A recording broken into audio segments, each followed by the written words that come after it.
My name is RinaArling. I'm coming from Norway. Seeing finally one of my favorite reggae artists, Mark Cupidore. Yes. Well, nice having you here. Thank you. Yes, and you know, the carnival and everything like that, you came within the right time to enjoy everything. The sun, the beaches, the carnival, different food, a different island, Tobago. You know, we can't forget Tobago, so that's where you reside right now, right? Yeah, I was first in Tobago and now I'm in Trinidad. Okay, okay. And day after tomorrow I'm back in Tobago.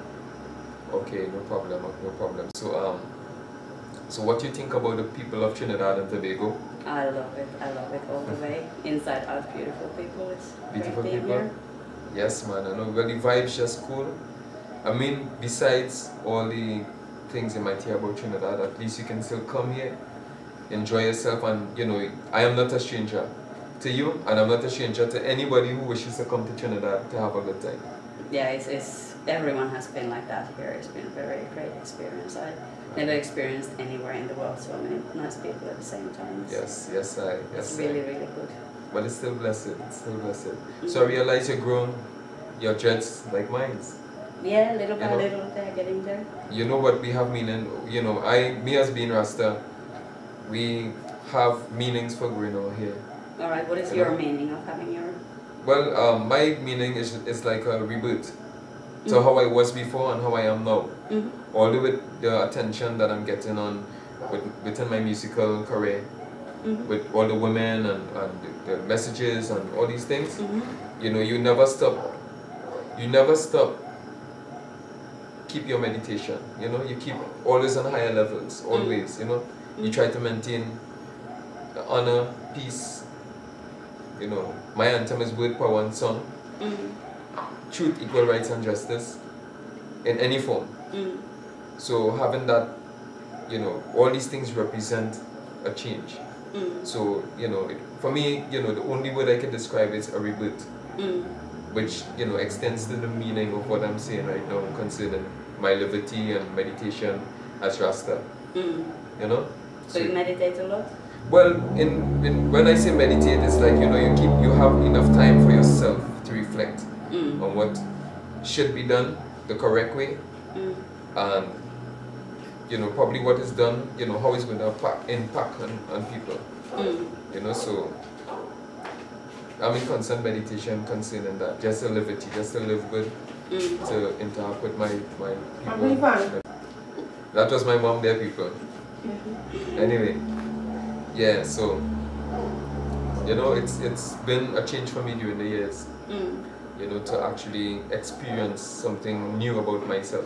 Like I said, when you live your life and figure you know everything about yourself, you don't even. What is Bobo Shanti? Well, Bobo Shanti it's a connection, not really a connection, but it's all Rastafarian.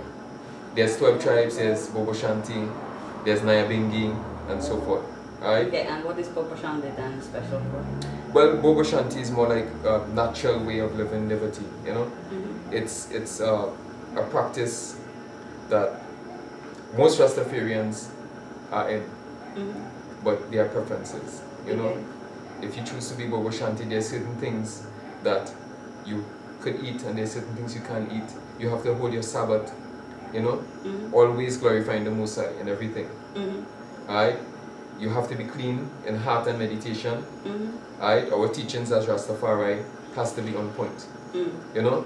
So it's more or less a spirituality of upliftment. You know?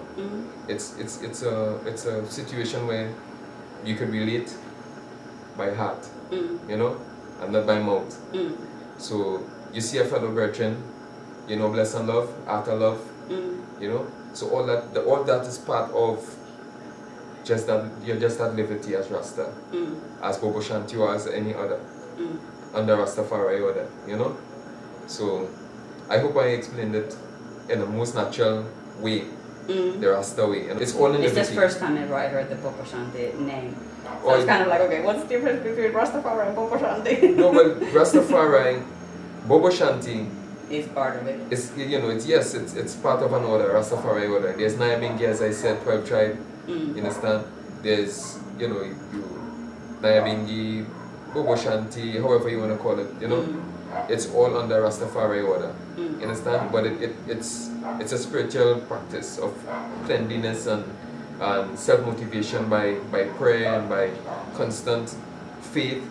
You know? To being conscious. Yeah, it's cultural too. It's cultural. It's black. You know, there's a lot of black history that surrounds Rastafari. So when you hear Rastafari, or you hear Bobo Shanti, or you hear 12 Tribe, you think liberty, you think cleanliness, you think black culture in its essence. You know, you think the Most High Jah, he has been over all things, you know, naturally. To us, he's here, there, and everywhere. You know, in nature mostly, because nature is just a healing process. You know, all over again. You go in the forest, you see little creatures. You know, there's always a rebirth. So Rastafari also uses nature a lot in healing, yes? Yes, Rastafari has a lot. Naturalistically, we use that prospect. For instance, you know, you tell someone blessed love or guidance and full protection, automatically they have a sense of feeling inside that, yo, at least I'm with something in this world. I think that comes also through the music, like when I'm listening reggae, it's like if I had a rough day and I'm listening reggae, also your music, it's like, yes, it's nice, it has the healing vibration on good, it has, you know, that's all about naturality, you know, from the vibes that we get naturally, you know, we portray that in our music, we harness that in ourselves and bring it out through the musical aspect of reggae, or however you want to see it, you know. But most of all, the Most High Jah is our anthem, it's our everything. And what about this staff then? What's the story behind it? The staff, for me, right? Now most Rastamen, they have their own meaning towards why they carry their staff, right? But for me, my staff represents nature to the fullest in its own aspect. Now this is a natural piece. It's a vine that grew inside a branch. You see the vine there, and it swells. I took it to a specialist, and they told me it took 50 years to get the way it is. Wow. All right. So it's a natural piece that I was offered a lot of money everywhere I travel for this. You know, 1500 US and up. Yeah. So you better not forget it anywhere. I can't forget it nowhere, people, nowhere. Understand? So it's, for me, it's a support of nature to the fullest. You know, when you think something isn't possible, it becomes possible through nature. If nature puts it to be the way it's supposed to be, then we live life without ever thinking there's a possibility. There's no possibilities. There's always a possibility. Understand? So yeah, there's always full possibilities. Understand? So my stuff I carry with me everywhere I go. Understand? I carry it everywhere. I'm even into wood carving. I do a lot of African art. Okay. Yeah, and based upon, okay, I'm in the forest, so I'm in the mountains, or however. Now you sit and nature has a lot of art. Understand? Even as the sun shines into the trees, there's a lot of art there. You see a lot of colors, you know, everything. I've been going crazy with my camera in Trinidad and Tobago. Like, the nature is just so beautiful. Beautiful, yes. I'm walking on the roadside and I'm snapping pictures of everything. It's just flowers, leaf forms, the trees, how the rainforest. This morning I woke up near the rainforest and it was just beautiful. Yes, it's really Trinidad and Tobago, my country. I mean, it's one of the few existing Caribbean countries that it's really beautiful.